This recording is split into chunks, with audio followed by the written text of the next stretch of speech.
Hello everyone, welcome to ingress.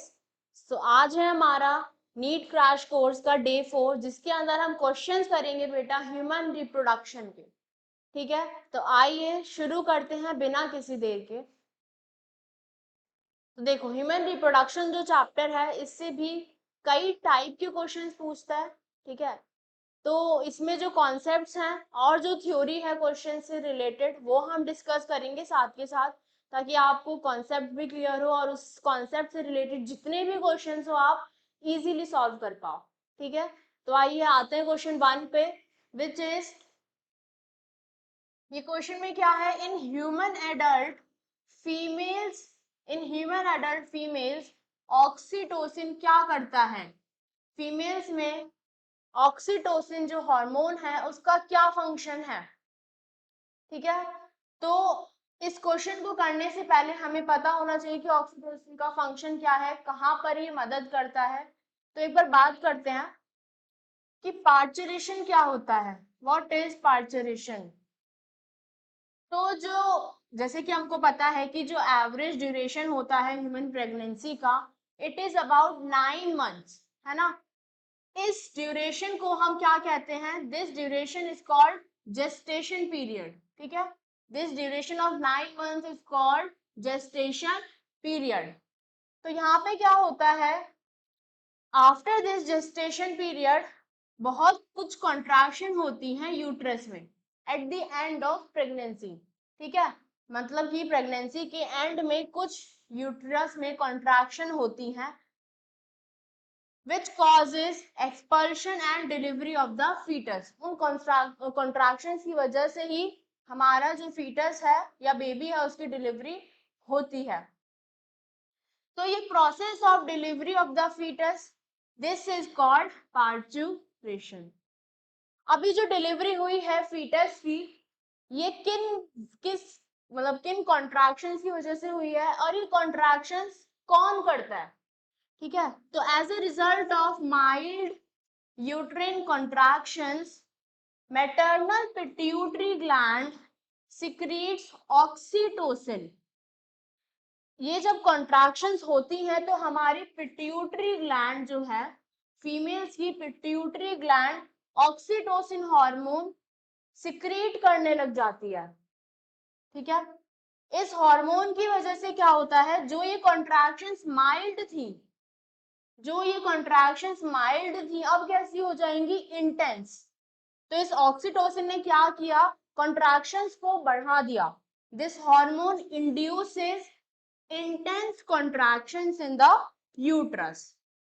अब जैसे जैसे कॉन्ट्रैक्शन बढ़ेंगी उतना ज्यादा हमारा क्या होगा, जितनी ज्यादा कॉन्ट्रैक्शन बढ़ेंगी उतनी ज्यादा हमें हेल्प मिलेगी in the process of delivery of foetus. तो ड्यू टू दीज कॉन्ट्रैक्शंस क्या होता है, जो हमारा फीटस है, it starts moving towards vagina, वो वेजाइना की तरफ मूव करना स्टार्ट कर देता है। The labour pain during child birth is due to this hormone. तो ये जो हमारा लेबर के टाइम, चाइल्ड बर्थ के टाइम जो पेन होता है, उन कॉन्ट्रैक्शंस की वजह से ही होता है। वो किसने की है? हमारी ऑक्सीटोसिन हार्मोन ने की है। तो oxytocin is the main parturition hormone. Oxytocin को हम मेन पार्चुरेशन हार्मोन भी कहते हैं। ठीक है, तो समझ आया। तो अब ये क्वेश्चन करते हैं, ह्यूमन एडल्ट में फीमेल्स में ऑक्सीटोसिन क्या काम करता है। तो पहला है अपना, stimulates pituitary to secrete vasopressin, या फिर it causes strong uterine contractions during parturition, या फिर it is secreted by anterior pituitary, या फिर stimulates growth of mammary glands. तो भाई हमने पढ़ लिया कि it causes strong uterine contractions during parturition which helps in delivery of the foetus. Clear? Next question पे आते हैं। ये भी वही दिखा रखा है कि जो फुल्ली डेवलप्ड फीटस है या प्लासेंटा है, उसके अंदर कुछ पहले माइल्ड कॉन्ट्रैक्शंस होती हैं। ठीक है, तो ये कॉन्ट्रैक्शंस को, इस प्रोसेस को हम बोलते हैं फीटल इजेक्शन रिफ्लेक्स। कुछ माइल्ड कॉन्ट्रैक्शंस हुई, स्ट्रॉन्ग यूट्रिन कॉन्ट्रैक्शन किसने प्रोड्यूस करी? ऑक्सीटोसिन ने करी। ठीक है, तो ये प्रोसेस अपनी चलती रहती है। इसने किसको सिग्नल दिया? हाइपोथैलेमस को, देन पिट्यूटरी को, पिट्यूटरी ने ऑक्सीटोसिन रिलीज करा और कॉन्ट्रैक्शंस को स्ट्रॉन्ग कर दिया। ये साइकिल तब तक चलेगी जब तक बेबी की डिलीवरी नहीं हो जाती। ठीक है, तो आओ नेक्स्ट क्वेश्चन पे आते हैं। तो इसमें देखो, in humans at the end of the first meiotic division the male germ cells differentiate into, तो humans में after the end of first meiotic division male germ cell क्या बनाता है? तो इसको भी एक बार देखते हैं। आओ देखो, इसमें क्या होता है, सबसे पहले हमें पता होना चाहिए कि गैमेटोजेनेसिस क्या होता है। What is gametogenesis? तो जो प्राइमरी सेक्स ऑर्गन्स हैं, मेल्स के अंदर टेस्टिस और फीमेल्स के अंदर ओवरीज, ये क्या है? हमारे प्राइमरी सेक्स ऑर्गन्स हैं। तो ये टेस्टिस मेल्स के अंदर और फीमेल्स के अंदर ओवरीज क्या प्रोड्यूस करती हैं? ये कुछ प्रोड्यूस करती हैं गैमीट्स। तो टेस्टिस प्रोड्यूस करती है स्पर्म्स एंड ओवरीज प्रोड्यूस करती हैं ओवम। तो ये गैमीट्स के प्रोडक्शन को ही हम क्या कहते हैं? गैमेटोजेनेसिस। ठीक है, तो ये होता है अपना गैमेटोजेनेसिस। ये गैमेटोजेनेसिस जो है, अब हमें मेल में देखते हैं एक बार कि ये गैमेटोजेनेसिस 3 स्टेजेस में डिवाइडेड होता है। पहली है अपनी मल्टीप्लिकेशन फेज, फिर है अपनी growth phase, then we have maturation phase. ठीक है, ये मेल्स के अंदर है अभी। तो देखो क्या होता है, सबसे पहले जो अपना स्पर्मेटोगोनिया है मेल्स में, स्पर्मेटोगोनिया जो है जिसके अंदर कितने क्रोमोसोम है? 44 प्लस एक्स प्लस वाई। ठीक है, ये 2 टाइप की स्पर्मेटोगोनिया बनाता है, जिसके अंदर टाइप ए तो सेम रहेगा और टाइप बी अलग होता है। ठीक है, तो स्पर्मेटोगोनिया ने 2 और स्पर्मेटोगोनिया बना लिए, टाइप ए और टाइप बी के। ये किस प्रोसेस से बनाए हैं? माइटोसिस से बनाए हैं अभी। अब सिर्फ एक ही स्पर्मेटोगोनिया टाइप बी वाला अपना क्या करेगा? ग्रो करके प्राइमरी स्पर्मेटोसाइट बनाता है। ठीक है, इसने ग्रो करके क्या किया? बस यही ग्रो किया और इसमें ये प्राइमरी स्पर्मेटोसाइट बन गया।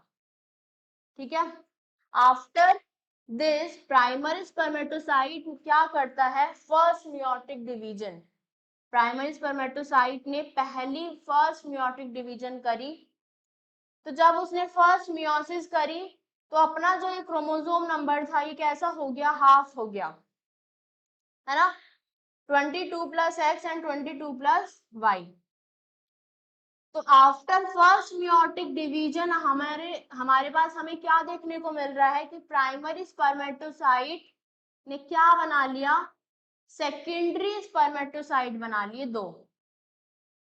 ठीक है, फिर ये सेकेंडरी स्पर्मेटोसाइट सेकेंड मियोसिस करेंगे और क्या बना लेंगे? स्पर्मेटिड्स बना लेंगे।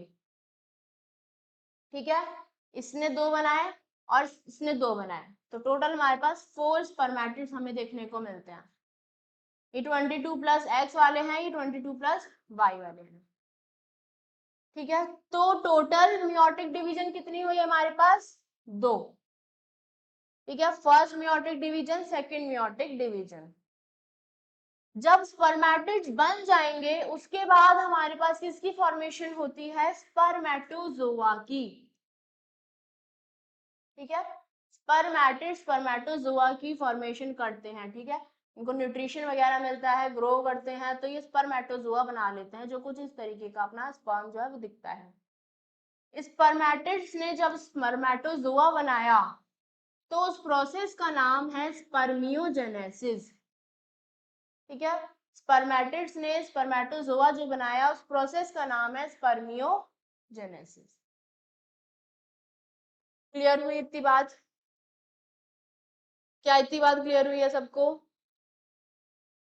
तो देखो, हमारे पास 3 फेज थी, मल्टीप्लीकेशन फेज, ग्रोथ फेज और मैच्योरेशन फेज। सबसे अगर लॉन्गेस्ट पीरियड तुम देख रहे हो फेज कौन सी है, तो सबसे लॉन्गेस्ट फेज है अपनी मैच्योरेशन फेज। ठीक है, एक स्पर्मेटोगोनिया माइटोसिस करके 2 टाइप बनाता है। ठीक है, एक टाइप जो है ग्रो करके प्राइमरी स्पर्मेटोसाइट बनाता है। प्राइमरी स्पर्मेटोसाइट ने मियोसिस 1 करी और सेकेंडरी स्पर्मेटोसाइट बना लिया। फिर अपनी मियोसिस 2 हुई जिसके अंदर अपने 4 स्पर्मेटिड्स हमें देखने को मिल गए। फिर ये स्पर्मेटिड स्पर्मेटोजोआ की फॉर्मेशन करते हैं जिस प्रोसेस को हम कहते हैं स्पर्मियोजेनेसिस। ठीक है, ठीक है, चलो अब आए क्वेश्चन पे। तो ह्यूमंस में at the end of first meiotic division male germ cells क्या बनाते हैं? At the end of first meiotic division, first meiotic division के एंड में क्या मिल गया अपने पास? Secondary spermatocyte. ठीक है, तो हमें पता, क्वेश्चन ध्यान से पढ़ना है। एट द एंड पूछा है, at the end of first meiotic division, तो अपना आंसर क्या हो जाएगा? Secondary spermatocyte. क्लियर? चलो नेक्स्ट क्वेश्चन पे आए बेटा।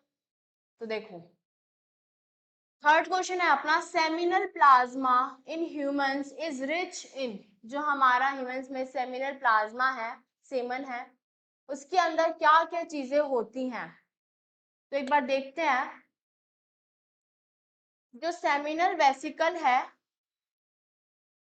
प्रोस्टेट ग्लैंड है और कूपर्स ग्लैंड जिसको हम बल्बो यूरिथ्रल ग्लैंड भी कहते हैं। तो मेल्स में ये 3 ग्लैंड जो हैं ये सीमेन सिक्रीट करती हैं।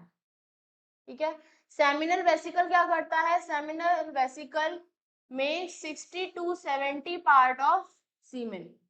ठीक है, तो सबसे ज्यादा पार्ट किसने सिक्रीट करा? सेमिनल वेसिकल ने सिक्रीट करा। ये कैसा फ्लूइड बनाता है? This is lubricating, transparent and jelly like, जिसका पीएच होता है अपना स्लाइटली एल्कलाइन होता है, पीएच 7.3। इसके अंदर फ्रक्टोज देखा जाता है। ठीक है, फ्रक्टोज अपने मिलता है जो क्या काम करता है? Which act as fuel to the sperm. ठीक है, फिर प्रोस्टेट ग्लैंड पे आते हैं। तो प्रोस्टेट ग्लैंड अपना सिक्रीट करता है स्लाइटली एल्कलाइन प्रोस्टेटिक फ्लूइड, जो कैसा होता है? मिल्की, थिक, स्टिकी और जेली लाइक। ये कितना पार्ट बनाता है? 30% पार्ट बनाता है सीमेन का। ठीक है, 30% पार्ट बनाता है सीमेन का। और इसका काम क्या है? Sperm activation. ठीक है, स्पर्म एक्टिवेशन। ये जो सिक्रीशन है प्रोस्टेट ग्लैंड का, इसके अंदर कुछ मात्रा में कैल्शियम भी पाया जाता है, बट वो बहुत कम मात्रा होती है, बहुत पुअर लेवल का होता है, ज्यादा नहीं होता। ठीक है, फिर आता है अपनी बल्बो यूरिथ्रल ग्लैंड जिसको हम कूपर्स ग्लैंड भी बोलते हैं। तो इनकी लोकेशन पर अभी आते हैं। ये क्या काम करता है? It secretes transparent slimy jelly like fluid, जो कैसी होती है? ये भी अल्कलाइन होता है। इसका काम क्या होता है मेजरली? इसका काम होता है जो एसिडिटी है यूरिथ्रा की उसको खत्म करना। ठीक है, और उसको क्लीन करना ताकि स्पर्म जो है सीमन जो है इजीली मूव कर सके। It also helps in lubrication of the penis. Semen के अंदर अपने पास क्या होता है? एक तो स्पर्म होता है, ठीक है, साथ में ये जो तीनों ग्लैंड सिक्रीट करती हैं, तो ये एक्सेसरी रिप्रोडक्टिव ग्लैंड फ्लूइड होता है। ये दोनों चीजें मिलकर अपना सीमन बनाती हैं जिसकी वॉल्यूम होती है अपनी 3 to 4 ml और पीएच अपना 7.3। ठीक है, अल्कलाइन होता है। सेमिनल वेसिकल की एक बार लोकेशन देख लेते हैं। तो ये है अपना सेमिनल वेसिकल। ठीक है, दोनों साइड पर। उसके बाद है अपना प्रोस्टेट, ये है अपना प्रोस्टेट। कूपर्स ग्लैंड ये बिल्कुल बर्ड साइज साइज की होती हैं, पी साइज की। ये अपनी है बल्बो यूरिथ्रल ग्लैंड। तो ये हमने बात करी लोकेशन की। अब आते हैं अपने क्वेश्चन पर। तो सेमिनल प्लाज्मा के अंदर इनमें से क्या चीज होती है? तो फ्रक्टोज होता है, ठीक है, और सर्टेन एंजाइम्स होती हैं बट पुअर इन कैल्शियम, ठीक है, नो कैल्शियम तो नहीं हो सकता, नो एंजाइम्स भी नहीं हो सकता, है ना, क्योंकि हमने पढ़ा कि कुछ एंजाइम्स प्रेजेंट होती हैं। तो कुछ फ्रक्टोज होता है, कुछ एंजाइम्स मिलती हैं अपने को, और it is poor in calcium. तो अपना आंसर हो जाएगा ऑप्शन 1। समझ आई बात? चलो नेक्स्ट क्वेश्चन पे आते हैं। डायग्राम दे रखा है अपने को, बताना है इसमें से select the correct set of names, in part को बताना है, ठीक है, आइडेंटिफाई करना है कौन सा पार्ट क्या शो कर रहा है, ठीक है।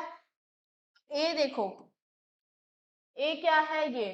तो ये क्या है? अपना वास डिफरेंस, ठीक है। बी क्या है अपना? बी अभी देखा था, ये देखो, बी क्या था अपना? कौन सी ग्लैंड है? जल्दी बताओ। Seminal vesicle. सी बताओ बेटा जल्दी, सी क्या है? ये भी अभी देखा है, कौन सी ग्लैंड है? जल्दी बताओ। सी इज प्रोस्टेट, ठीक है। और डी, डी भी एक ग्लैंड है जिसका नाम क्या है? बल्बो यूरिथ्रल ग्लैंड, ठीक है। तो अपना आंसर हो जाएगा ऑप्शन 3। क्लियर? नेक्स्ट क्वेश्चन पे आते हैं। Which one of the following is the correct matching of the events occurring during menstrual cycle? Menstrual cycle में इसमें बताना है कौन से इवेंट के बाद कौन सी चीज होती है। तो अपना मेंस्ट्रुअल साइकिल एक बार डिटेल में स्टडी कर लेते हैं, क्योंकि इस पर काफी क्वेश्चंस नीट में पूछे जा चुके हैं, ठीक है, और आगे भी पूछे जा सकते हैं। तो देखो, मेंस्ट्रुअल साइकिल फीमेल्स में होती है ना, ये क्या है? एक रिप्रोडक्टिव साइकिल है जो हमारे फीमेल्स में देखी जाती है, और मंकीज उसके अंदर सब आ जाता है, एप्स, ह्यूमन बींग्स, इन सब में फीमेल्स रिप्रोडक्टिव साइकिल अपनी देखने को मिलती है हमें। तो ये जो मेंस्ट्रुएशन है ये कब बिगिन होती है in females? It begins at the puberty stage, और जब ये फर्स्ट बिगिन होती है तो उसको हम बोलते हैं मेनार्क, ठीक है। जब मेंस्ट्रुअल साइकिल फर्स्ट बिगिन होती है तो उसको हम बोलते हैं मेनार्क। ह्यूमन फीमेल्स में ये मेंस्ट्रुअल साइकिल क्या होती है? रिपीटेड होती है, हर मंथ होती है। It is repeated at an average interval of 28 to 29 days, ठीक है। आफ्टर 28-29 डेज के बाद रिपीट होती रहती है, ठीक है। तो ये मेंस्ट्रुअल साइकिल अपनी कंटिन्यूअस चलती रहती है in females. The cycle of events starting from one menstruation till the next one is called menstrual cycle. तो जब ये menstrual cycle डे 1 से स्टार्ट होकर 28 या 29 डेज तक स्टॉप होकर दूसरी इंटरवल मतलब दूसरी साइकिल स्टार्ट हो जाती है, ठीक है। तो यही साइकिल ऑफ इवेंट को हम क्या बोलते हैं? Menstrual cycle.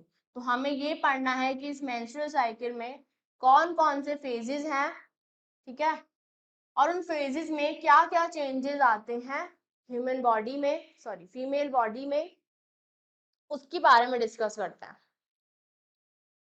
तो क्या होता है इस मेंस्ट्रुअल साइकिल में, जो फीमेल बॉडी है वो प्रिपेयर करती है अपने आप को फॉर अ पॉसिबल प्रेगनेंसी, ठीक है।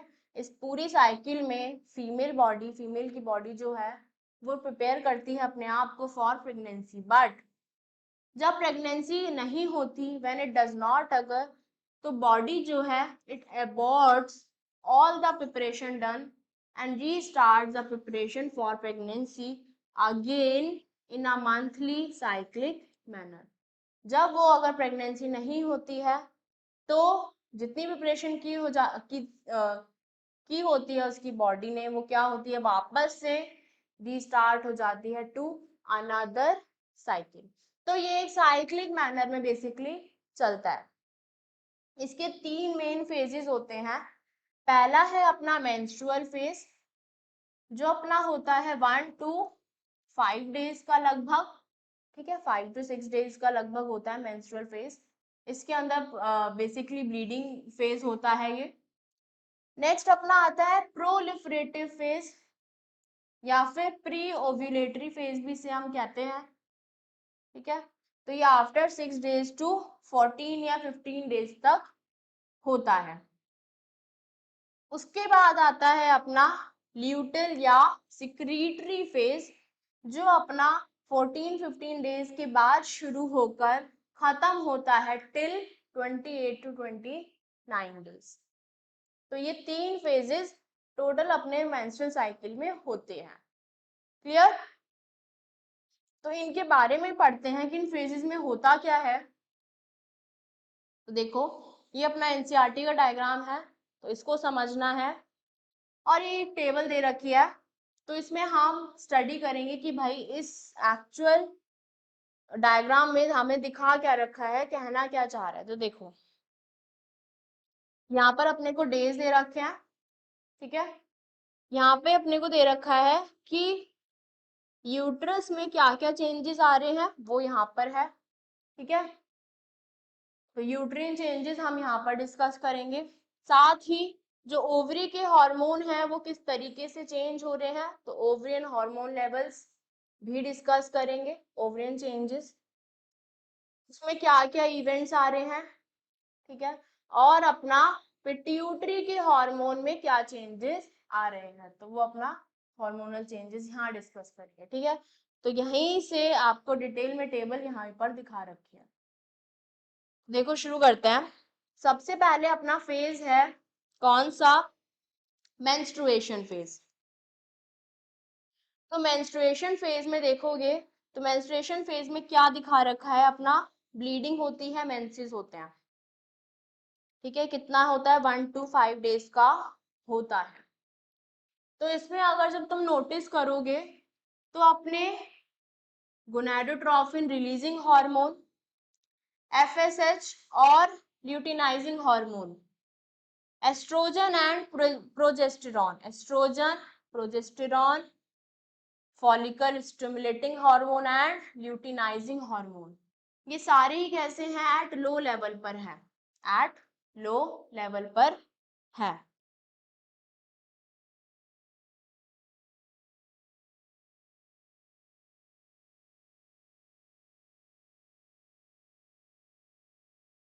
ठीक है।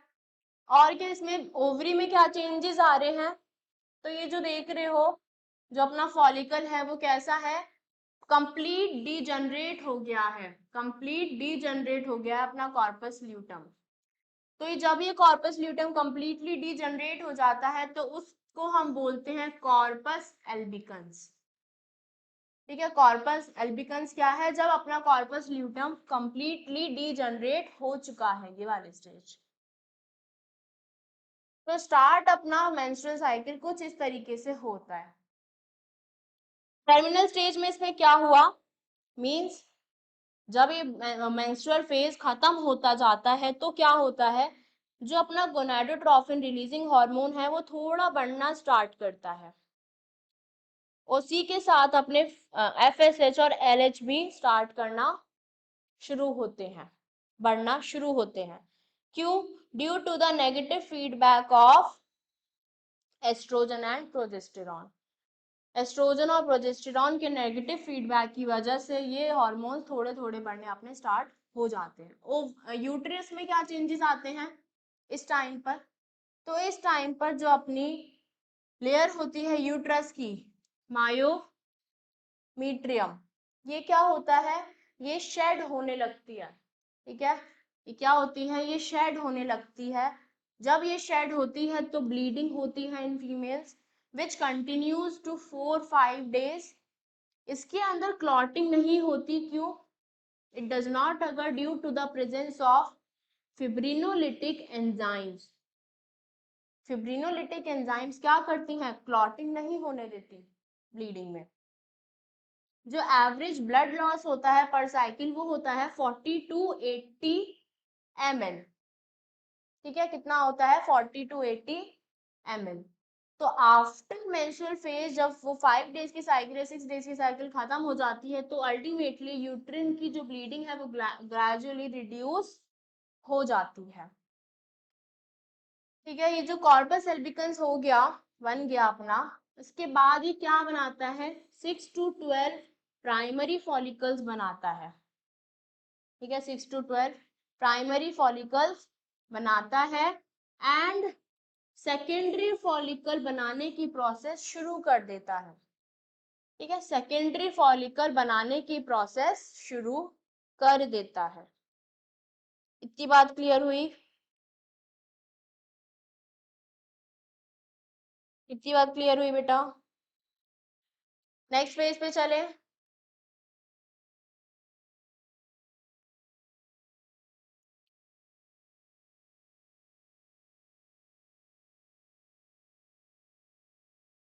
देखो, सेकेंड फेज है अपना follicular phase.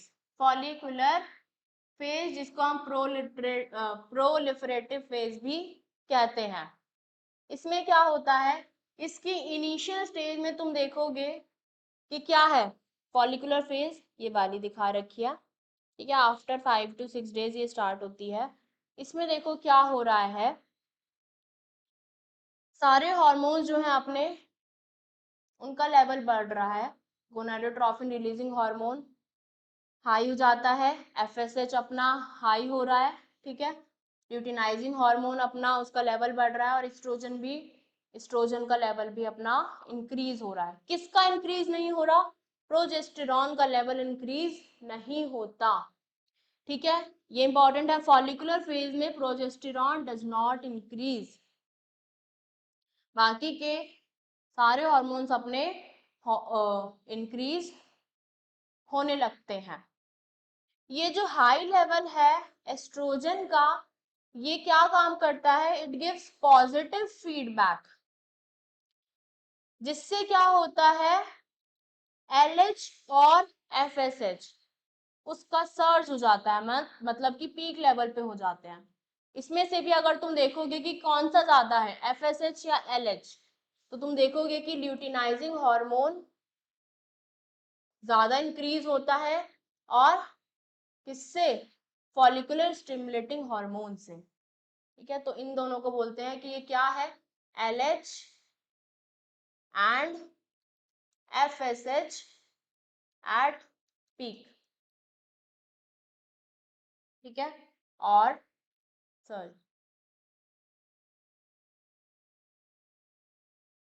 FSS surge is less than LH surge due to the negative feedback of inhibin जो ग्रेनुलोसा सेल्स में रिलीज होता है। ठीक है, अब देखते हैं ओवरी में क्या चेंजेस हैं। जब अपने सेकेंडरी फॉलिकल बने थे, एक या एक से दो, उन्होंने क्या बना लिया? एक टर्शरी फॉलिकल बना लिया। एक टर्शरी फॉलिकल बना लिया। ये टर्शरी फॉलिकल किसका फॉर्मेशन कर लेगा? At the end of this phase ये टर्शरी फॉलिकल एक मैच्योर ग्राफियन फॉलिकल बना लेगा। एक मैच्योर ग्राफियन फॉलिकल बना लेगा, जो तुम यहाँ देख रहे हो। ठीक है, ये tertiary follicle mature Graafian follicle बना लेगा। उसके बाद जब ये ग्राफियन फॉलिकल के अंदर फ्लूइड बढ़ जाता है, जिसको हम कहते हैं एंट्रल फ्लूइड, तो ये स्वेल होने लगता है। जब ये स्वेल होने लगता है तो क्या होता है? Swelling of Graafian follicle due to increase in antral fluid.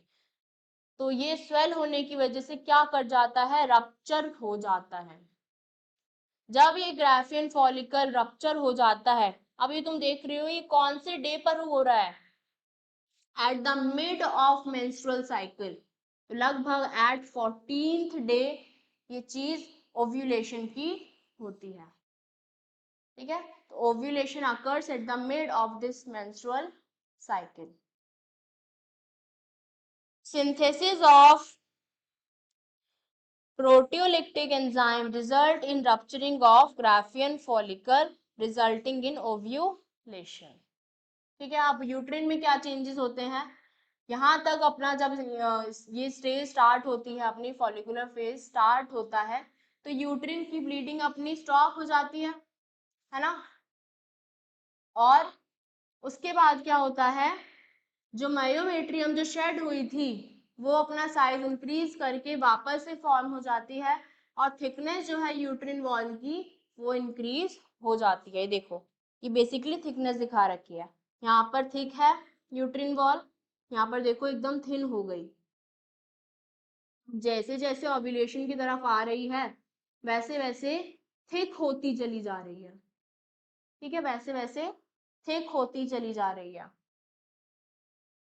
ठीक है, तो चलो, सबसे ज्यादा थिन कब होगी, जब वो मेंस्ट्रुएशन के फेज में होगी। क्लियर। लास्ट फेज जो है अपना विच इज ल्यूटल फेज, जिसको हम सिक्रीटरी फेज भी कहते हैं। तो यहाँ देखो, जो luteinizing hormone, follicular stimulating hormone और एस्ट्रोजन थे, इनका लेवल धीरे धीरे डिक्रीज होने लग जाएगा, डिक्रीज होने लग जाएगा। ठीक है,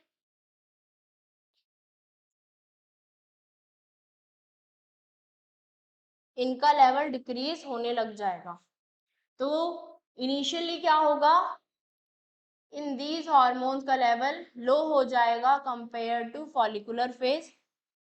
जो अपना रप्चर्ड ग्राफिन फॉलिकल था वो किसका फॉर्मेशन करने लग जाएगा, कॉर्पस ल्यूटियम का। तो it develops maximum till day 22 of the cycle. ठीक है, अब हार्मोन्स जब इस फेज के एंड तक हार्मोन्स किस तरीके से चेंजेस होंगे, तो तुम देख रहे हो प्रोजेस्टेरॉन का लेवल ल्यूटल फेज में एकदम इंक्रीज हो जाता है। सिर्फ प्रोजेस्टेरॉन ही है जिसका लेवल एकदम से इंक्रीज हो जाता है। तो इंक्रीज प्रोजेस्टेरॉन एक नेगेटिव फीडबैक देता है, जिसकी वजह से ये सारे हार्मोन डिक्रीज हो जाते हैं। जब ये हार्मोन डिक्रीज हो गए, decrease of progesterone and oestrogen due to degeneration of corpus luteum. अभी जो कॉर्पस ल्यूटियम अपना बन गया डे 22 तक, ये क्या करता है, ये degeneration of corpus luteum into corpus albicans begins. वापस से कॉर्पस ल्यूटियम भी कैसा हो जाएगा, डीजनरेट होने लगेगा। और हमने पढ़ा था कि जब कॉर्पस ल्यूटियम डीजनरेट होने लगेगा तो वो क्या बना लेगा, कॉर्पस एल्बिकन्स। तो टिल 20th डे तक यहाँ पर ये अपना कॉर्पस एल्बिकन्स फिर से बन जाएगा। ठीक है, यूट्रिन के चेंजेस देखते हैं। जो थिकनेस है यूट्रिन वॉल की, जो यूट्रिन वॉल की थिकनेस है वो मैक्सिमम है ऑन 23rd डे। देखो 23rd डे, ये यहाँ पर यूट्रिन वॉल की थिकनेस मैक्सिमम है। ठीक है, मैक्सिमम है, और वो वापस से till the end of the cycle, जब ये वापस से साइकिल स्टार्ट होगी तो वो वापस से शेड होकर थिन होती जाएगी। ये तो साइकिल अपनी चलती रहेगी। थिकनेस कौन से डे पर मैक्सिमम है, अपनी 23rd डे पर। इसके बाद वापस से थिकनेस जो है डिक्रीज करेगी, और मेयोमेट्रियल फिर से क्या होने लगेगी, शेड होने लगेगी। क्लियर हुई थी बात, ये साइकिल वापस से शेड होने लगेगी। क्लियर। ये थी अपने हमने बात करी पूरी मेंस्ट्रुअल साइकिल की, जिसके अंदर 3 फेजेस हैं।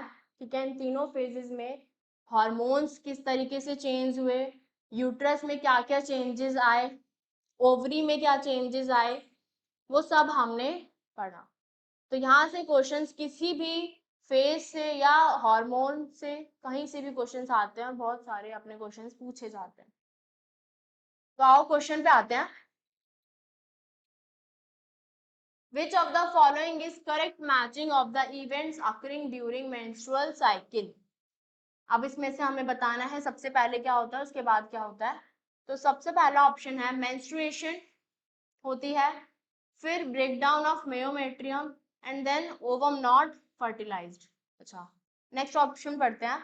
ओव्यूलेशन होती है, फिर LH and FSH attain peak level and sharp fall in secretion of progesterone। तो ये ओव्यूलेशन में बता रखा है कि ओव्यूलेशन में LH और FSH पीक लेवल पर चले जाते हैं और प्रोजेस्टेरॉन का सिक्रीशन होने लग जाता है, शार्प फॉल हो जाता है उसमें, ठीक है, प्रोजेस्टेरॉन कम हो जाता है। प्रोलिफरेटिव फेज में होता है क्या कि इसमें बोल रहा है कि rapid regeneration of myometrium and maturation of Graafian follicle, ठीक है। और अपना फोर्थ ऑप्शन क्या बोल रहा है कि डेवलपमेंट ऑफ कॉर्पस ल्यूटेम, जिसके अंदर होता है secretory phase and increase secretion of progesterone.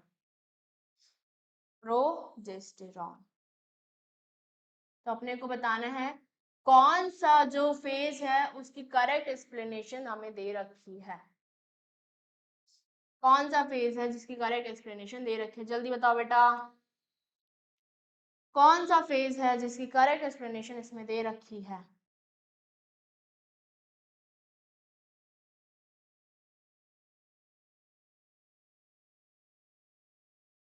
ये क्वेश्चन अपने आप को, ये बिल्कुल जो हमने पूरी मेंस्ट्रुअल साइकिल पढ़ ली है उसके बेसिस पे बहुत इजीली सॉल्व हो जाएगा। तो इसका आंसर आपको कमेंट बॉक्स में अपना लिखना है, ठीक है। देखते हैं किसका सही होता है। उसके बाद वहीं पर अगर आप नहीं आंसर कर पाते हो तो I will answer the question. Next question पर आते हैं। Correct sequence of spermatogenetic stages leading to formation of sperms in a mature human testes। आप जो ये स्पर्मेटोजेनेसिस है, ठीक है, उनकी कुछ स्टेजेस होती हैं।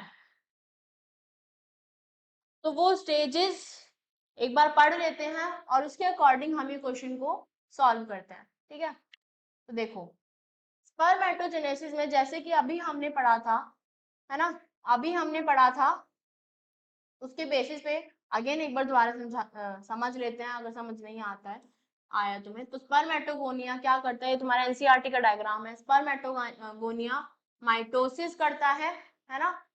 स्पर्मेटोगोनिया ने माइटोसिस करी और टाइप ए और टाइप बी दो तरीके के स्पर्मेटोसाइट बना लिए, है ना, यही पढ़ा हमने। सिर्फ एक टाइप का स्पर्मेटोगोनिया क्या करता है, माइटोसिस करता है और डिफरेंशिएट होके क्या बना लेता है, प्राइमरी स्पर्मेटोसाइट, ठीक है, ये प्राइमरी स्पर्मेटोसाइट बन गया। फिर उसके बाद यहाँ पर क्या हुई, मियोसिस 1 हुई। मियोसिस 1 जब हुई तो उसने क्या बना लिया, सेकेंडरी स्पर्मेटोसाइट। यहाँ पर क्रोमोसोम नंबर हाफ हो गया अपना, ठीक है, यहाँ पर क्रोमोसोम नंबर हाफ हो गया पर सेल। सेकेंडरी स्पर्मेटोसाइट ने अगेन सेकेंड मियोसिस करी और किसका फॉर्मेशन कर लिया, स्पर्मेटिड्स का। ये स्पर्मेटिड्स में ही डिफरेंशिएट होकर ग्रो होकर क्या बन जाएगा अपना, स्पर्मेटोजोआ। ये है अपने स्पर्मेटिड्स, ठीक है। स्पर्मेटिड से स्पर्मेटोजोआ बनने की प्रोसेस को हम क्या कहते हैं, स्पर्मियोजेनेसिस। क्लियर। तो देखो अब हम बता देंगे कि भाई करेक्ट सीक्वेंस क्या है, दोबारा से रिवाइज कर लिया है।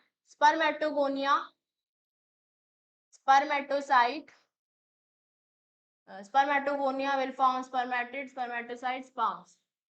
अच्छा, स्पर्मेटोगोनिया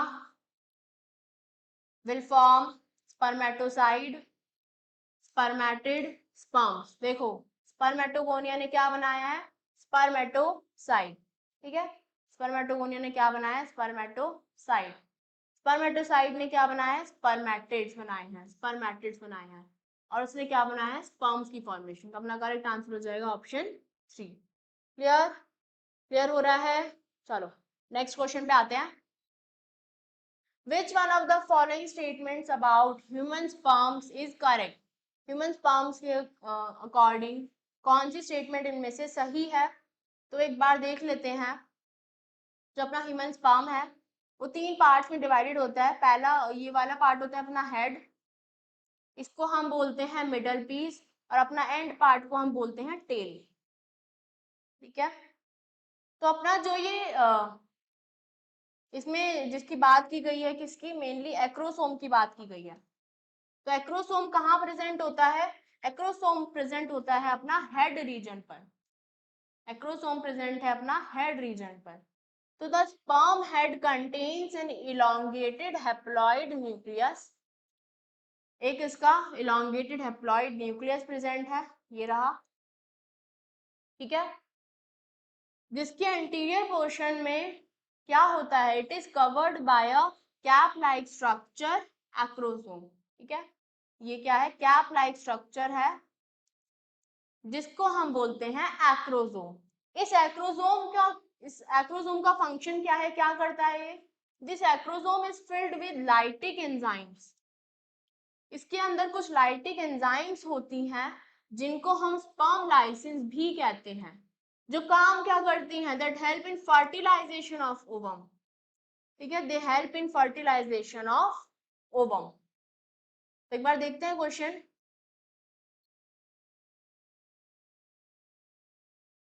क्वेश्चन देखो, आंसर करो एक बार। पढ़ लिया है, आंसर करो। Acrosome serves no particular function, तो ये अपना गलत है। ठीक है, फंक्शन तो होता ही है इसका। Acrosome has a conical pointed structure used for piercing and penetrating the egg resulting in fertilization, ये अपना गलत है। The sperm license in the acrosome dissolve the egg envelope facilitating fertilization, या फिर acrosome serves as a sensory structure leading the sperm towards the ovum। तो भाई sperm license होता है इसमें, जो क्या काम करता है, फर्टिलाइजेशन में हेल्प करता है। क्लियर? नेक्स्ट क्वेश्चन पे आते हैं। The part of fallopian tube closest to ovary, ऐसा कौन सा पार्ट है फेलोपियन ट्यूब का जो ओवरी से सबसे क्लोजेस्ट होता है? तो एक बार ओवरी का डायग्राम आपके लिए है, ये देखो, ये अपनी है क्या, 2 ओवरीज दिखा रखी हैं, और ये अपनी क्या है, फेलोपियन ट्यूब। ये क्या है, fallopian tube. Fallopian tube 3 part में डिवाइडेड होती है। जो सबसे क्लोजेस्ट पार्ट है, देखो जो सबसे क्लोजेस्ट पार्ट है ओवरी की, वो कौन सा है, इनफंडिबुलम, जिसके अंदर कुछ फिम्ब्रिए प्रेजेंट होते हैं, है ना। इनफंडिबुलम के बाद जो अपना पार्ट होता है एम्प्यूला, एम्प्यूला, और एम्प्यूला के बाद फेलोपियन ट्यूब के अंदर होता है ये वाला पार्ट, इस्थमस। 3 पार्ट में डिवाइड होती है। क्लोजेस्ट टू ओवरी पार्ट कौन सा है अपना, इनफंडिबुलम, उसके बाद है अपना ampulla, then we have isthmus, है ना। तो अब बताओ क्लोजेस्ट टू ओवरी कौन सा फेलोपियन ट्यूब का पार्ट है, एम्प्यूला, इस्थमस या इनफंडिबुलम? तीनों में से कौन सा है अपना, इनफंडिबुलम। क्लियर? नेक्स्ट क्वेश्चन पर आते हैं। सिग्नल्स फॉर पार्चुरेशन, पार्चुरेशन में जो सिग्नल्स हैं वो कहाँ से ओरिजिनेट होते हैं? तो हमने अभी बात करी थी अपना पहले क्वेश्चन में कि पार्चुरेशन क्या होता है ना, और कौन सा हार्मोन इसमें हेल्प करता है। तो देखो, it originate from fully developed foetus only, या फिर it originate from placenta only, या फिर थर्ड ऑप्शन क्या है, placenta as well as fully developed foetus, या फिर oxytocin released from maternal pituitary. तो देखो इसका आंसर क्या होना चाहिए, एक बार इस चीज पे आते हैं कि अभी हमने देखा था कि फीटल इजेक्शन रिफ्लेक्स एक नाम की चीज होती है। ठीक है, फीटल इजेक्शन रिफ्लेक्स, ये जो रिफ्लेक्स है वो कहाँ से जनरेट हुआ है, इसकी स्टार्टिंग कहाँ से हुई है। ये माइल्ड यूट्रीन कॉन्ट्रैक्शंस कौन कर रहा है, ये कर रहा है अपना फुल्ली डेवलप्ड फीटस और प्लासेंटा मिलकर कर रहा है। ठीक है, इट मीन्स जो सिग्नल्स हैं पार्चुरेशन के वो ओरिजिनेट कहाँ से हुए हैं, वो ओरिजिनेट हुए हैं फुल्ली डेवलप्ड फीटस और प्लासेंटा से। जब ये मतलब इसमें ओरिजिनेट पूछा है, मतलब ओरिजिनेट तो भाई यहीं से हुए हैं, उसके बाद अब ऑक्सीटोसिन स्ट्रॉन्ग यूट्रिन कॉन्ट्रैक्शंस करता है। तो it develops from fully developed fetus and placenta which induce mild uterine contractions. इसी को हम बोलते हैं fetal ejection reflex. तो सिग्नल्स हैं जो पार्चुरेशन के, वो ओरिजिनेट कहाँ से हुए हैं, तो they are originated from placenta as well as fully developed foetus. अब कोई दिक्कत, अब तो कोई कंफ्यूजन नहीं होगी। ठीक है, इसीलिए ऑप्शन को, क्वेश्चन को अपने ध्यान से पढ़ना है। ठीक है, इसमें पूछा है कि कहाँ से ओरिजिनेट हुए हैं। नेक्स्ट क्वेश्चन पे आते हैं। Which of the following statements about morula in humans is correct? इनमें से कौन सी स्टेटमेंट मोरुला के बारे में सही है। तो मोरुला क्या है बेटा, क्या पता है आपको मोरुला क्या होता है। ठीक है, नहीं पता तो एक बार देख लेते हैं, नहीं पता तो एक बार देख लेते हैं मोरुला क्या होता है। तो जब हमारी एम्ब्रियो की डेवलपमेंट होती है, जब हमारी एम्ब्रियो की डेवलपमेंट होती है तो वो कुछ स्टेजेस में होती है। ठीक है, वो कुछ स्टेजेस में होती है। उन स्टेजेस में से अपनी एक स्टेज होती है मोरुला स्टेज। ये मोरुला स्टेज से पहले भी कई स्टेज अपनी होती हैं। देखो क्या होता है, जब क्लीवेज हो जाती है as a result of segmentation और क्लीवेज, यूनिसेलुलर जाइगोट जो है अपना, unicellular zygote changes into solid ball like multicellular structure. एक जाइगोट क्या हो गया, चेंज होकर एक मल्टीसेलुलर स्ट्रक्चर की फॉर्मेशन कर लेता है। आफ्टर क्लीवेज क्या होता है, ब्लास्टोमियर कुछ प्रोड्यूस होते हैं। ठीक है, और this stage is termed as morula stage. The embryo with 8 to 16 blastomeres, ऐसी स्टेज जिसके अंदर 8 से 16 ब्लास्टोमियर देखे जाते हैं, उस स्टेज को हम कहते हैं मोरुला स्टेज। तो देखो अपना एग है, ये एग है, ये स्पर्म से फर्टिलाइज हुआ, तो इस प्रोसेस को अपने हमने बोल दिया कि फर्टिलाइजेशन हो गया। ठीक है, फर्टिलाइजेशन हुआ तो अपना क्या हो गया, एक 2 सेल वाली स्टेज बन गई। ठीक है, इसके बाद इसमें क्या हुई, अगेन ये डिफरेंशिएट होकर 4 सेल की स्टेज बनाता है, और उसके बाद 4 सेल की स्टेज अपनी 8 से 16 सेल की स्टेज बनाता है। तो ये दोनों ही मोरुला की स्टेज है।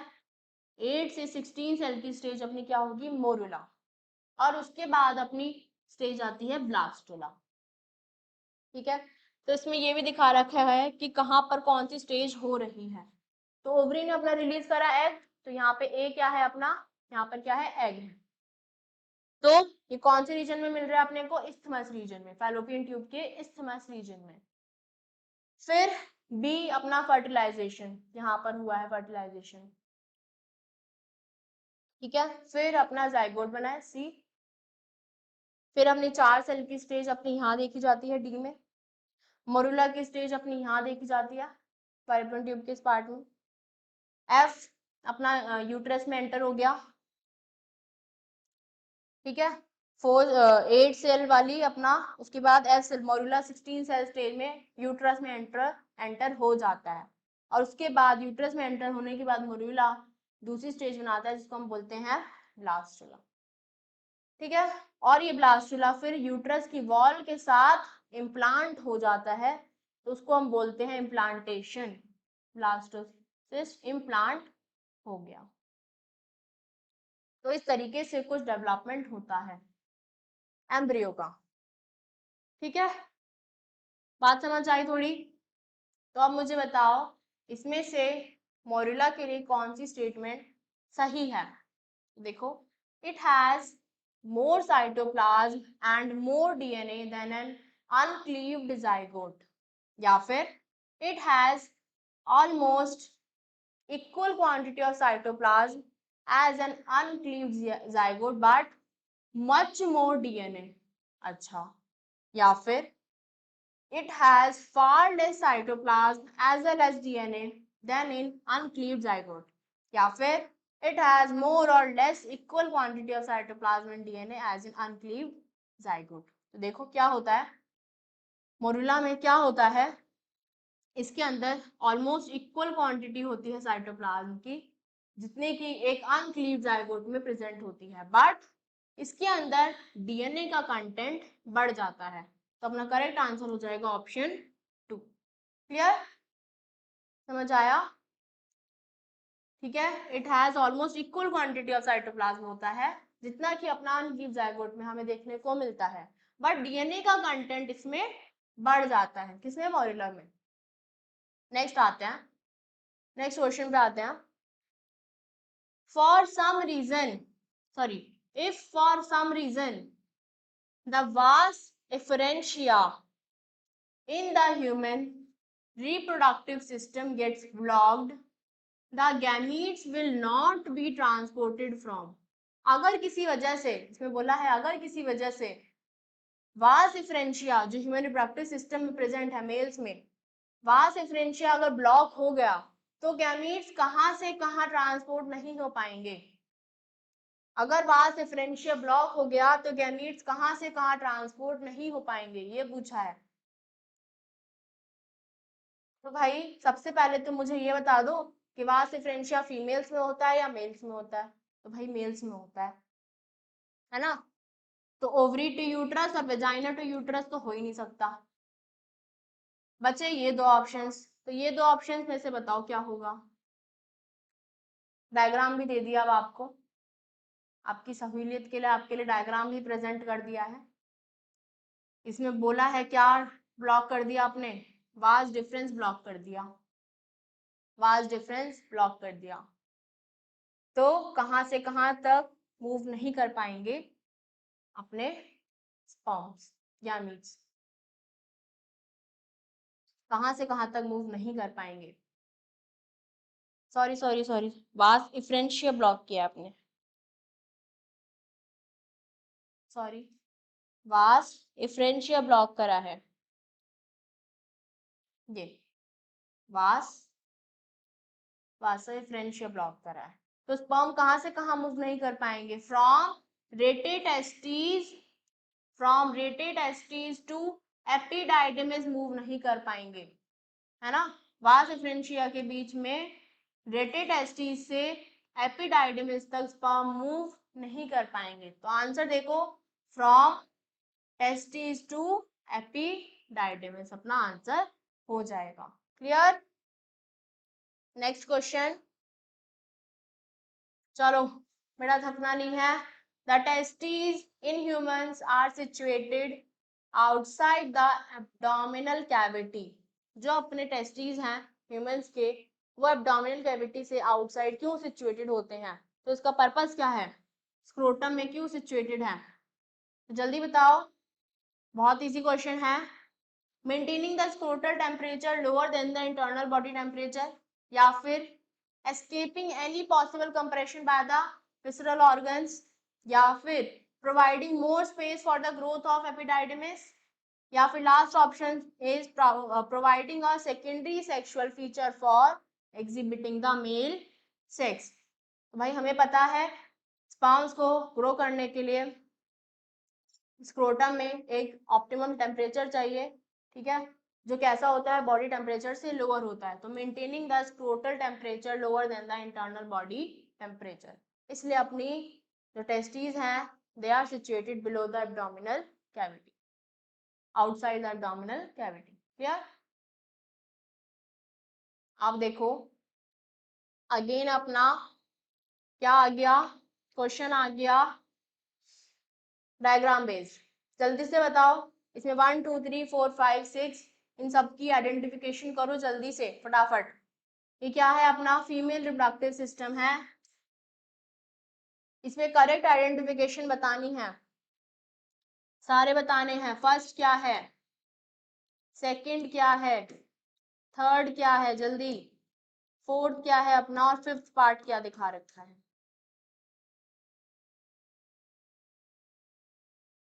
जल्दी बेटा।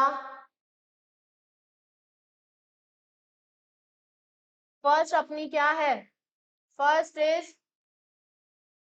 जो पार्ट है वो क्या शो कर रहा है,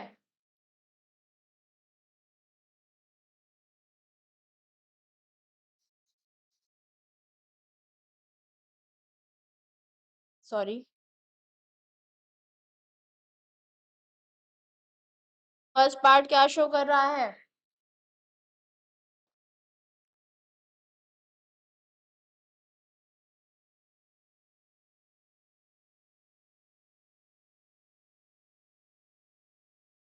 एंडोमीट्रियम।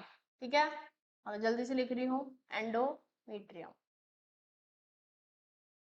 ठीक है, उसके बाद अपना सेकंड पार्ट क्या शो कर रहा है, सेकंड पार्ट क्या शो कर रहा है, मेयोमेट्रियम।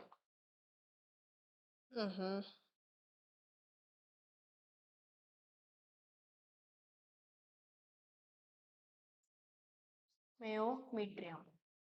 थर्ड पार्ट क्या शो कर रहा है अपना इसमें, third part, third part is showing infundibulum, है ना, फैलोपियन ट्यूब का पार्ट है infundibulum. Fourth part, fourth part क्या शो कर रहा है, ये है अपने क्या, फिम्ब्रियल।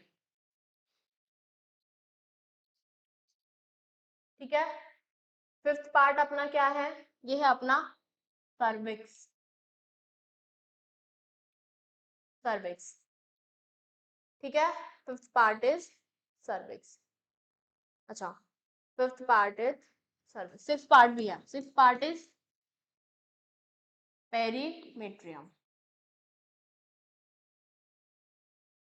क्लियर, तो अपना इसके हिसाब से अब देख लो कौन सा आंसर होएगा अपना। सेकंड इज एंडोमेट्रियम, तो ये गलत है ऑप्शन, इसमें है थर्ड इज इनफंडिबुलम, ठीक है, फोर्थ इज फेम्ब्रियल, ठीक है, एंड फिफ्थ सर्विस, तो ऑप्शन 2 अपना आंसर सही हो जाए। क्लियर, नेक्स्ट क्वेश्चन पे आते हैं। एक नॉर्मल प्रेग्नेंट वुमेन में, एक नॉर्मल प्रेग्नेंट वुमेन में क्या amount of total gonadotrophin activity देखी गई, ऑब्जर्व करी गई, तो उसके अंदर क्या रिजल्ट एक्सपेक्ट किया जा सकता है। तो ऑप्शन 1 क्या है अपने पास, उसके अंदर हाई लेवल्स होंगे of FSH and LH, uterus के अंदर टू स्टिमुलेट एंडोमेट्रियल थिकनिंग, या फिर हाई लेवल्स होंगे of circulating HCG to stimulate estrogen and progesterone synthesis, या फिर क्या होगा, high level of circulating FSH and LH in the uterus to stimulate implantation of the embryo, या फिर क्या होगा, high level of circulating HSG to stimulate endometrial thickening. क्या होगा इनमें से,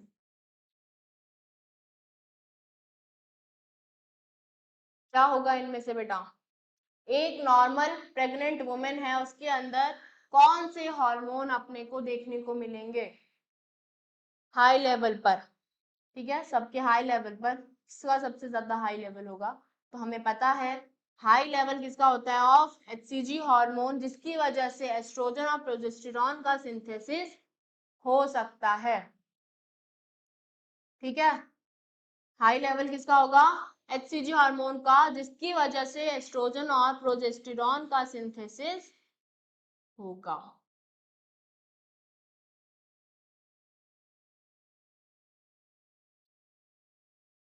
क्लियर, तो ऑप्शन अपना 2 आंसर आ जाएगा।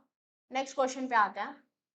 Which one of the following statement is falls in respect of viability of mammalian sperm, mammalian sperm की वायबिलिटी के अनुसार कौन सी स्टेटमेंट इनमें से गलत है।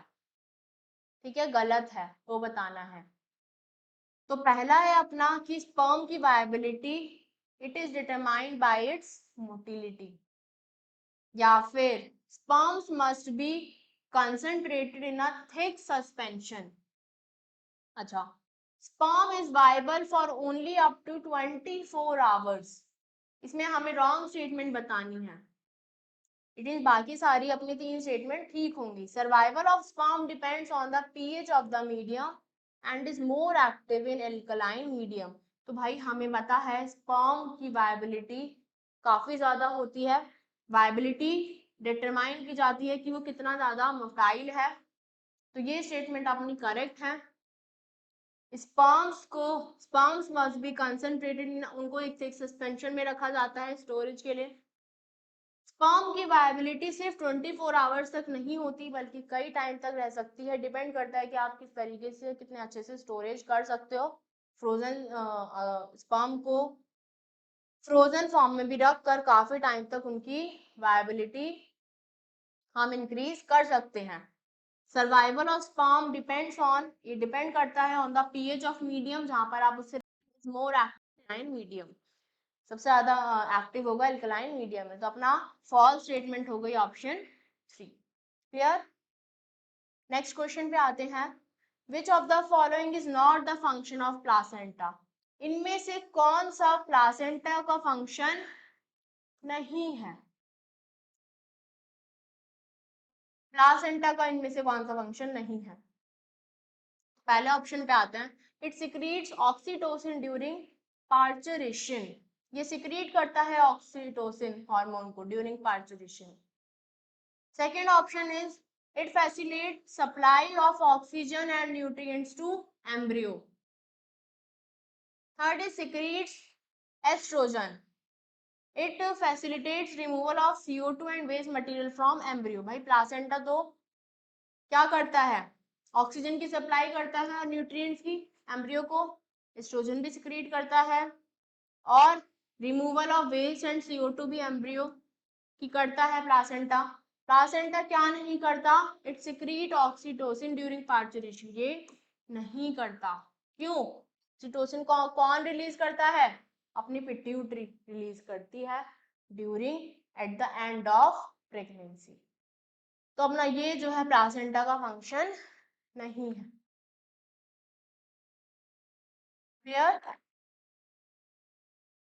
नेक्स्ट ऑप्शन है, नेक्स्ट क्वेश्चन है अपना. Select the correct option describing gonadotropin activity in a normal pregnant female. Again normal pregnant female जो है उसके अंदर इनमें हमें बताना है कि करेक्ट ऑप्शन कौन सा है. तो ये क्वेश्चन बिल्कुल वही सेम हो गया है ना, थोड़ा सिमिलर ही है. तो उसके हिसाब से आंसर करते हैं कि एक प्रेग्नेंट फीमेल में अपना क्या होता है, हाई लेवल किसका बताया था, हाई लेवल कौन से हार्मोन का,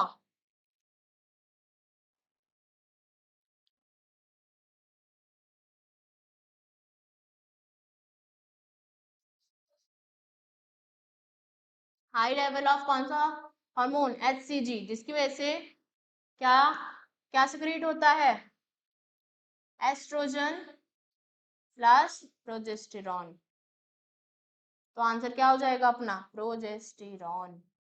आंसर क्या हो जाएगा अपना, ऑप्शन 3. क्लियर. नेक्स्ट क्वेश्चन पे आते हैं. Which of the following cells during gametogenesis is normally diploid?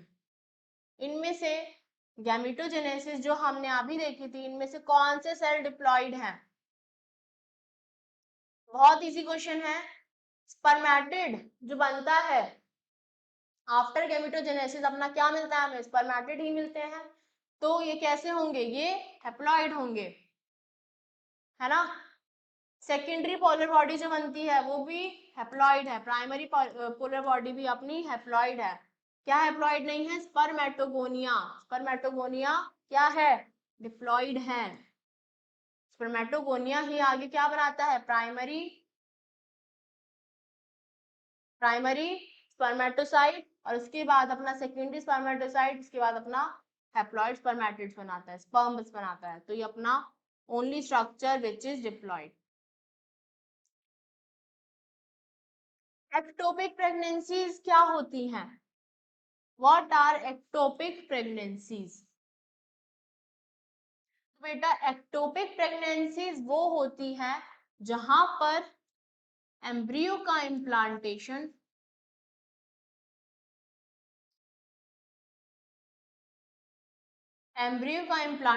देखो नॉर्मली कहाँ होता है, नॉर्मली कहाँ होता है, यूट्रस में होता है, but in ectopic pregnancy embryo कहाँ इम्प्लांट कर जाता है, other than uterus, implantation occurs other than uterus, ठीक है, यूट्रस की साइट पर इम्प्लांट नहीं होता। तो अपना आंसर क्या आएगा, ये ऑप्शन नहीं है, ये भी नहीं है, तो implantation of embryo at site other than uterus, उन प्रेगनेंसीज को हम क्या बोलते हैं, एक्टोपिक प्रेगनेंसीज, ठीक है, यूट्रस पे इम्प्लांट ना होकर किसी और पार्ट में इम्प्लांट हो गया तो उसको हम बोलते हैं ectopic pregnancies. Which of the following events is not associated with ovulation in human female? इनमें से कौन सी ऐसी चीज है या इवेंट है जो ओव्यूलेशन से एसोसिएटेड नहीं है। तो ओव्यूलेशन में अपना क्या क्या होता है, देख लो एक बार, एलएच सर्ज होता है ना, एलएच सर्ज होता है, ठीक है, फुल्ली डेवलपमेंट होता है ग्राफिन फॉलिकल का, और सेकेंडरी oocyte भी रिलीज होता है। तो क्या नहीं होता, स्ट्रेडियोल का डिक्रीज नहीं होता, ये अपना ओव्यूलेशन में देखा नहीं जाता। तो अपना आंसर हो जाएगा ऑप्शन 2। क्लियर। नेक्स्ट क्वेश्चन पे आते हैं, फर्टिलाइजर ह्यूमन बीइंग्स में कब प्रैक्टिकली फिजिबल है, मींस कब मैक्सिमम चांसेस है कि फर्टिलाइजेशन की पॉसिबिलिटी सबसे ज्यादा मैक्सिमम हो, कौन से ऐसा इवेंट है इनमें से। तो फर्टिलाइजेशन ह्यूमन बीइंग्स में प्रैक्टिकली फिजिबल इनमें से कब है, तो एक बार पढ़ते हैं कि the sperms are transported into vagina just after the release of ovum in fallopian tube, sperm जो है वेजाइना तक ट्रांसपोर्ट हो जाए after the release of ovum in fallopian tube। अच्छा, सेकेंड ऑप्शन क्या है, ovum and sperms are transported simultaneously, एक साथ स्पर्म्स और ओवम ट्रांसपोर्ट करें to ampullary isthmic junction of the fallopian tube, fallopian tube के एम्पिलरी इस्थमिक जंक्शन पर, या फिर ovum and sperms are transported simultaneously to ampullary isthmic junction of the cervix, ठीक है, इसमें है ऑफ द फैलोपियन, या फिर sperms are transported into cervix within 48 hours of release of ovum in uterus. भाई फैलोपियन ट्यूब का ही junction है क्या, एम्पुलरी इस्थमिक जंक्शन, और ह्यूमन बीइंग्स में फर्टिलाइजेशन प्रैक्टिकली फिजिबल तभी होगी जब ओवम एंड स्पर्म्स एक साथ साइमल्टेनियसली क्या करें, ट्रांसपोर्ट करें, कहां पर, एम्पुलरी इस्थमिक जंक्शन पर, ताकि फर्टिलाइजेशन की प्रोसेस हो पाए। तो अपना करेक्ट ऑप्शन हो गया ऑप्शन 2। क्लियर। नेक्स्ट पे आते हैं, इनमें से हमें बताना है इनकरेक्ट स्टेटमेंट क्या होगी, इनकरेक्ट स्टेटमेंट क्या होगी। पहली है FSH follicular stimulating hormone stimulates the Sertoli cells which help in spermiogenesis। Next है luteinizing hormone triggers ovulation in ovary, ठीक है। Next is LH and FSH decrease gradually during follicular phase, या फिर luteinizing hormone triggers secretion of androgens from Leydig cells। तो इसमें जब observe करोगे देखोगे तो भाई हमें पता है कि FSH स्टिमुलेट करता है सर्टोली सेल्स को, सर्टोली सेल्स क्या काम करते हैं, न्यूट्रिशन प्रोवाइड करते हैं, ठीक है, विच हेल्प इन स्पर्मियोजेनेसिस। तो ये अपनी स्टेटमेंट तो ठीक है। नेक्स्ट है अपना LH triggers ovulation in ovary, luteinizing hormone ovulation की प्रोसेस को ट्रिगर करता है, तो ये भी बिल्कुल ठीक है।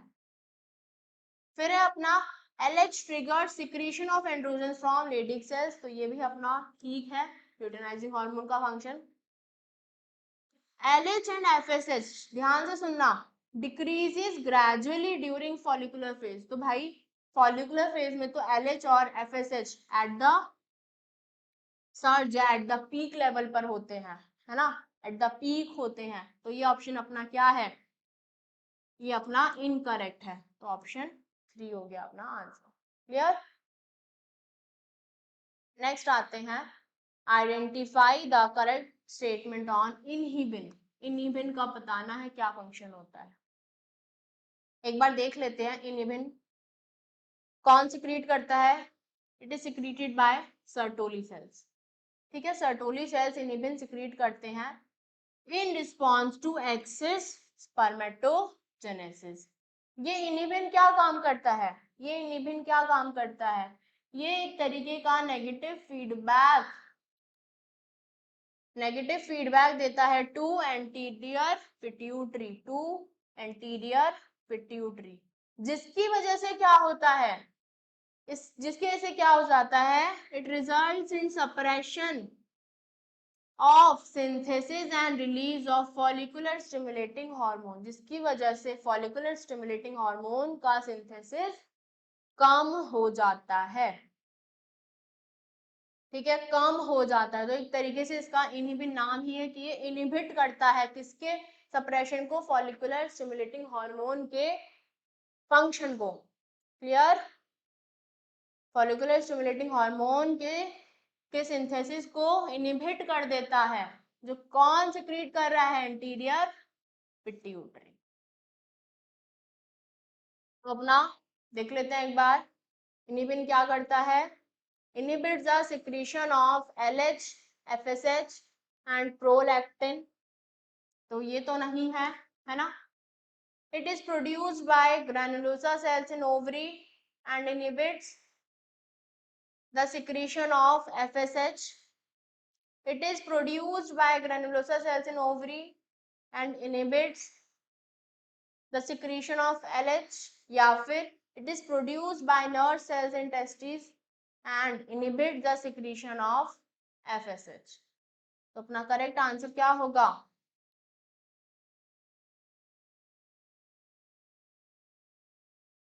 अपना करेक्ट आंसर क्या होगा, जल्दी बताओ।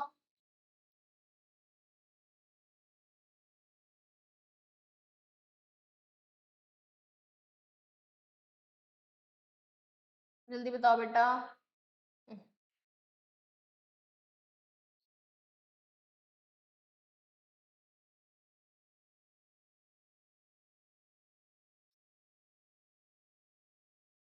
करेक्ट स्टेटमेंट बतानी है, इनिबिन से रिलेटेड। इनिबिन किसने बनाया, सिक्रेटेड बाय सर्टोली सेल्स, ठीक है,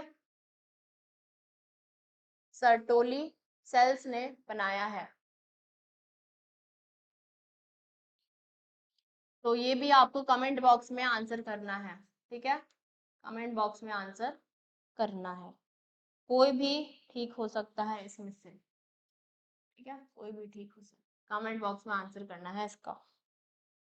तो 2 होमवर्क हो गए आपके लिए, ठीक है, किसने प्रोड्यूस करा है और क्या इसका फंक्शन है।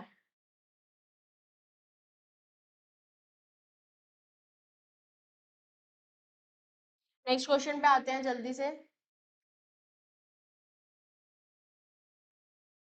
रुक जाना।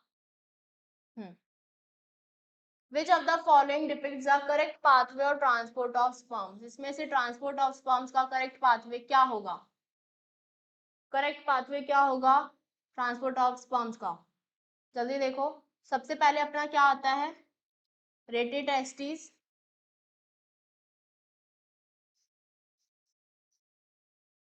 यहां से स्पर्म्स ट्रांसपोर्ट होके किस में जाएंगे, ईफ्रेंट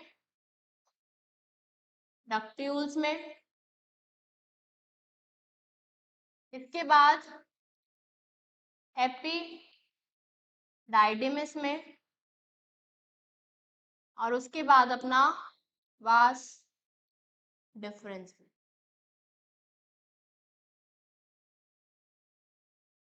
ठीक है, तो अपना करेक्ट सीक्वेंस ये है, तो ये सीक्वेंस को फॉलो करते हुए अपना आंसर लगा लेंगे, तो अपना आंसर हो जाएगा क्या, ऑप्शन नंबर 3।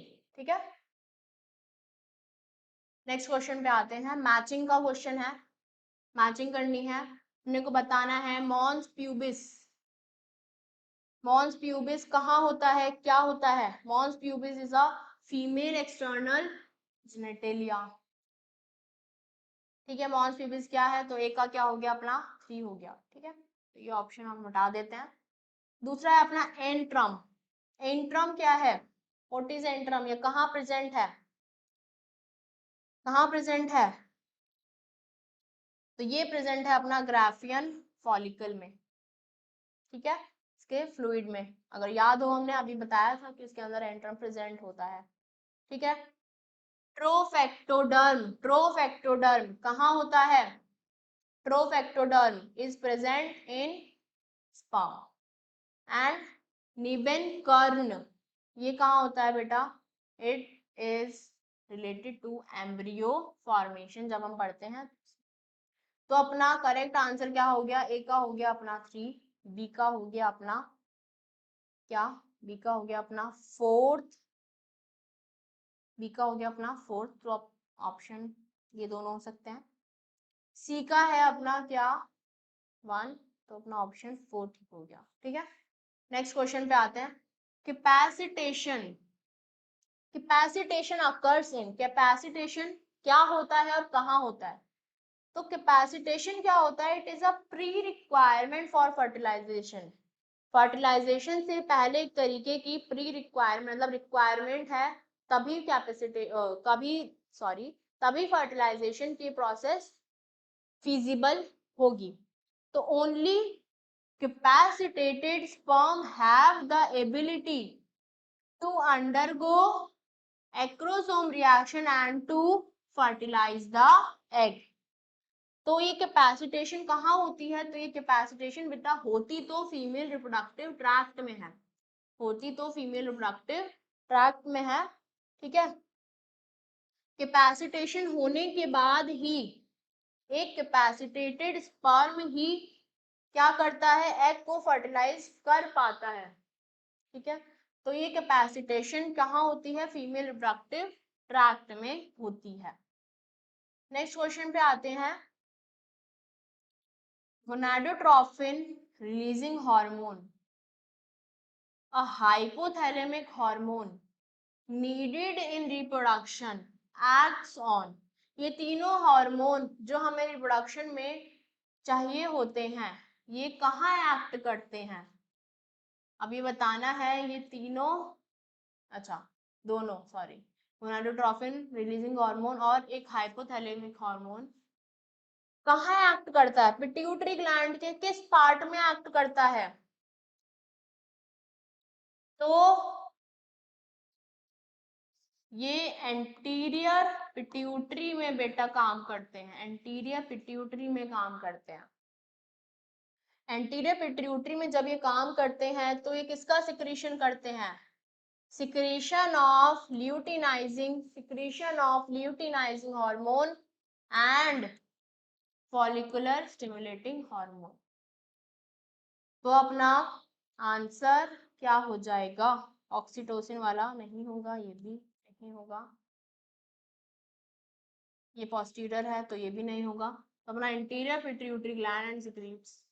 ठीक है, नेक्स्ट क्वेश्चन।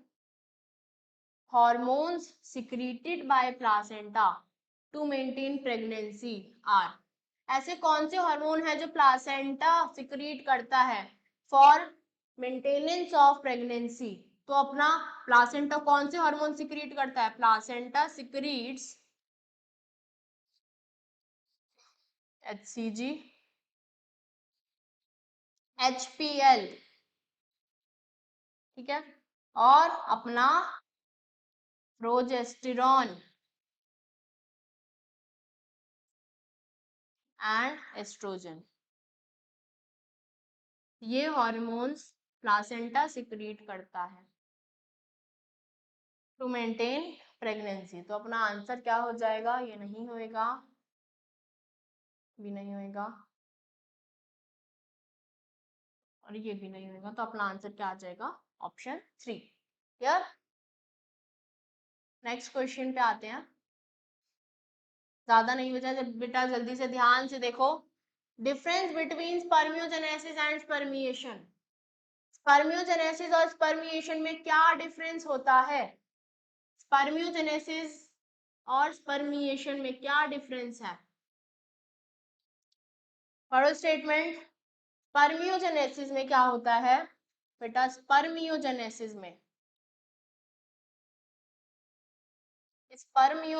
में किसका फॉर्मेशन होता है? Formation of spermatozoa takes place. जबकि मैं बात करूं स्पर्मिएशन की, तो स्पर्मिएशन में क्या होता है? स्पर्मिएशन में क्या होता है? स्पर्मेटोजोआ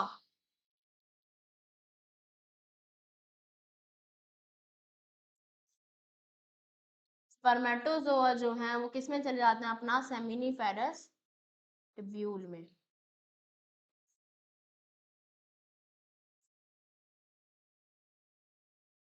देखो, स्पर्मियोजेनेसिस स्पर्मेटिड्स आर फॉर्म्ड, तो ये नहीं होती spermiogenesis. Why spermiation spermatozoa are formed.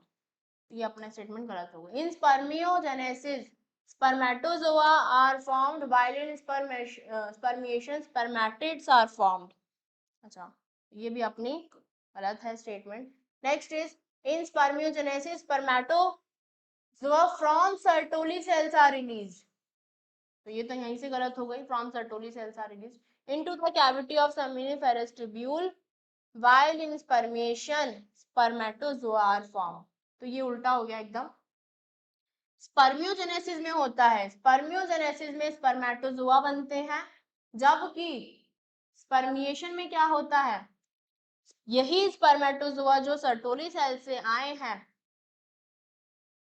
ये कहाँ चले जाते हैं? अपने सेमिनिफेरस ट्यूब्यूल में। क्लियर। सेमिनिफेरस ट्यूब्यूल में। क्लियर बात हुई। नेक्स्ट क्वेश्चन पे आते हैं। ठीक है, next question, match the columns and select the. Matching question है अपना, ठीक है, इजी है, जल्दी से देखो। मैचिंग है प्लासेंटा, प्लासेंटा से रिलेटेड इसमें से कौन सी चीज है? तो प्लासेंटा से रिलेटेड इसमें है HCG हार्मोन जो अपना रिलीज करता है ये। तो ए का हो जाएगा क्या? Second option. तो इनमें से सेकंड तो यही वाला है, बाकी भी देख लेते हैं। जोना पेलुसिडा, जोना पेलुसिडा क्या है? एक लेयर है ओवम की, है ना। Bulbo urethral glands, bulbo urethral glands क्या काम करती है? It helps in lubrication of penis. Leydig cells, Leydig cells क्या करते हैं? एंड्रोजन सिक्रीट करते हैं। ठीक है, तो अपना ऑप्शन हो जाएगा ऑप्शन 1। Clear, option 1। देखो, इस क्लास में बेटा इतने क्वेश्चंस की हमने प्रैक्टिस करी है, ठीक है। तो होपफुली आपको बहुत सारे कॉन्सेप्ट जो हैं क्लियर हुए होंगे। अगर कोई भी डाउट्स है तो आप लिख सकते हो कमेंट्स में, है ना। बाकी जो भी क्वेश्चन है, 2 क्वेश्चन है, आपको उनके आंसर्स बताने हैं, एक बार कमेंट्स करना। एंड मिलते हैं नेक्स्ट क्लास में, तब तक के लिए goodbye and take care.